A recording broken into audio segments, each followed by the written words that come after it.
Unscripted.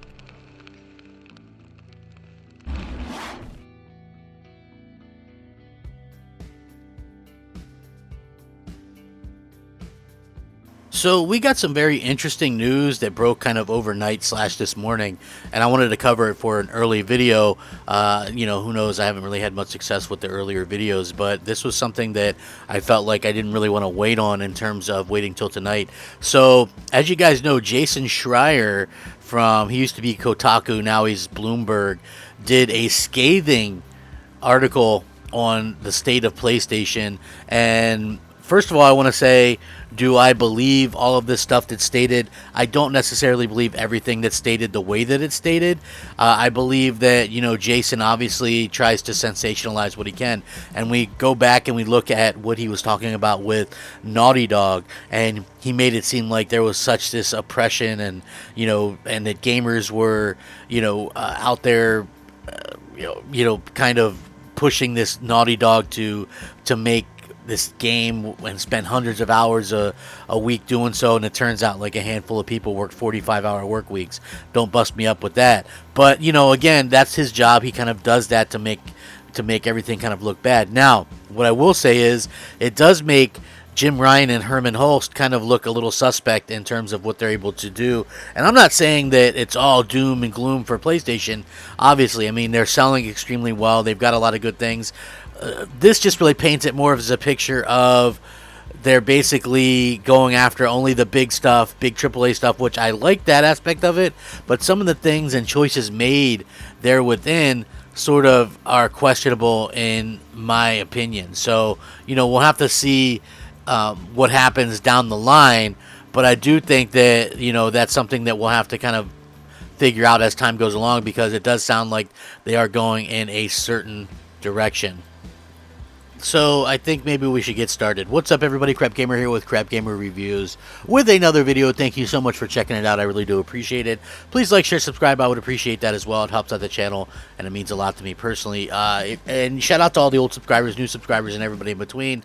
For some reason, though, it does feel a little bit like people get pissed off if I cover one thing or the other, and it sort of is what it is. I mean, people are gonna get angry and leave, then they're gonna get angry and leave. It kind of is what it is, and I'm gonna continue doing my thing and having fun with it and covering the stories that I want to cover. And if you don't like it, hey, that sucks. But I'm not gonna cater to one specific person, and then because that leads to people just kind of being corrupt and just doing things for that specific group. And I just feel like that's not really what I'm about. I want to be able to talk about what I want to talk about, whether it's good Xbox stuff, whether it's good PlayStation stuff, or whatever. That's what I want to talk about. So there within this news anyway, the most notable things to really talk about are this. Okay, first of all, the thing that I'm most bummed about would be the lack of a Days Gone sequel. Okay, as far as we knew, Days Gone 2 was in development for 2 years already. We were technically maybe thinking that there were only going to be maybe another couple of years away from seeing a full-blown sequel to that game.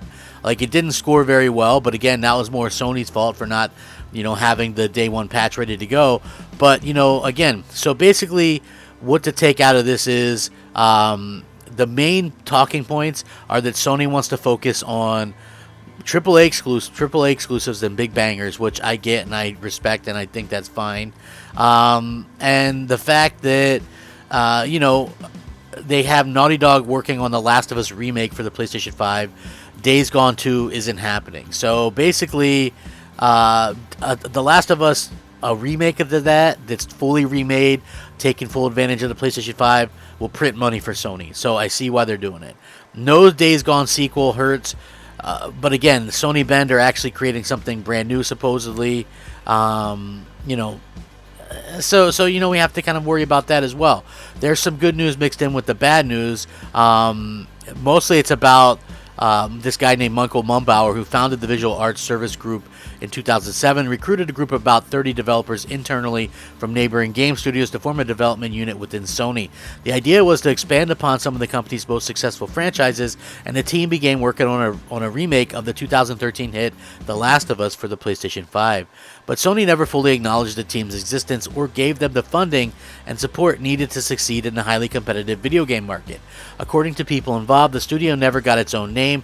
Instead, Sony moved ownership of The Last of Us remake to its original creator, Naughty Dog, a Sony-owned studio behind many of the company's best-selling games and an HBO television series in development.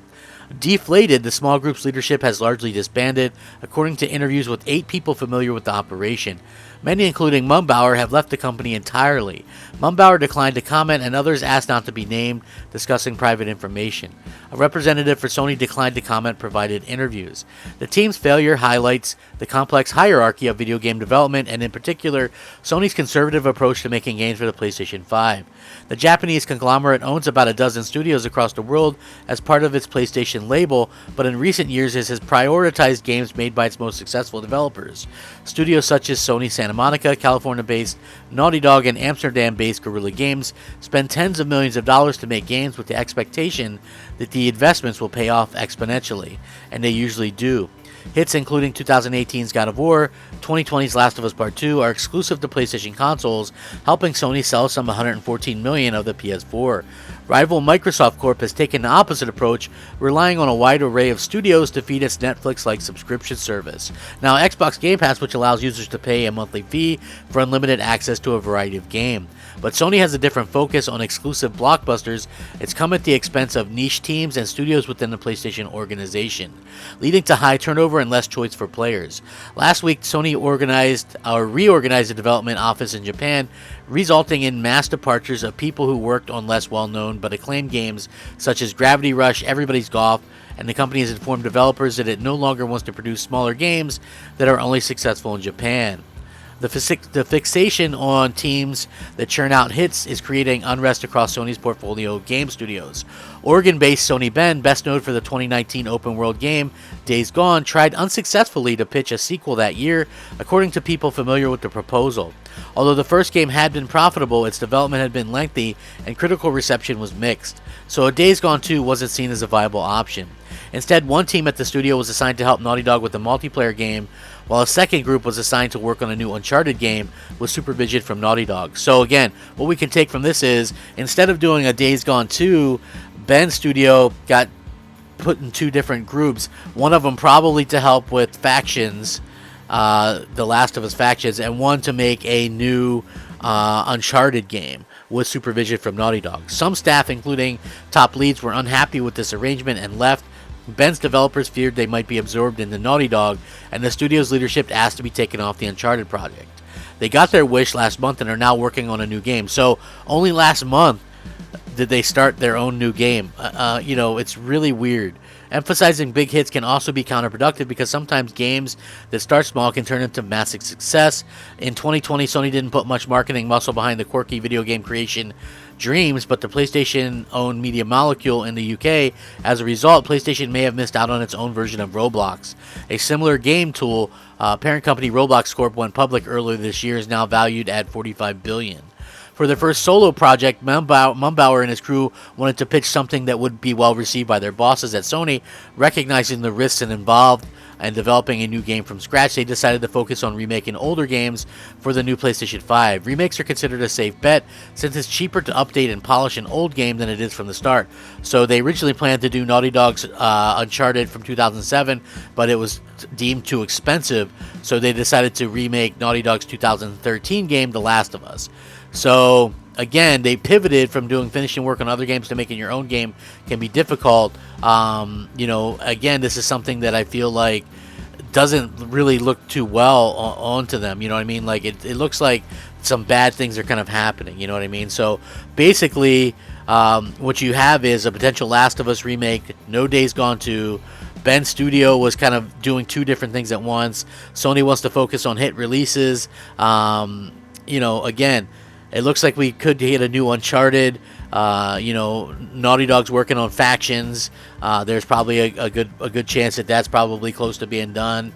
We just keep seeing a lot of this stuff happen, and it just seems like, to me, it doesn't look like there's total leadership going on at Sony right now. Now, I'm not saying it's the be all end all or the end of something in there or whatever, but it just doesn't really make a lot of sense. Herman Hulst comes across as kind of a drag, you know what I mean? Where he hasn't really done a really good job of getting stuff done. You know what I mean? So, to Sony, according to this anyway, this move made sense. Naughty Dog is one of the key studios for Sony's ability to sell PlayStations. Sony's competitive advantage has always been exclusive content over Microsoft. So yeah, that's going to be something that we kind of understand how this goes. Again, this is a very interesting read. It doesn't paint PlayStation in the best light right now, and it really kind of just is really kind of upsetting the power shift, especially given that Microsoft seems to be doing a lot of stuff that's appealing to like the gaming media and supposedly friendly and stuff like that. This could be another reason why Kojima is possibly signing on with Sony or with Microsoft, get a little bit more freedom and stuff like that. But I would love your guys' thoughts and opinions on this. It doesn't sound great to me. Let me know what you think. Thank you very much for watching. Rack 'em up. Crapgamer out. Unscripted.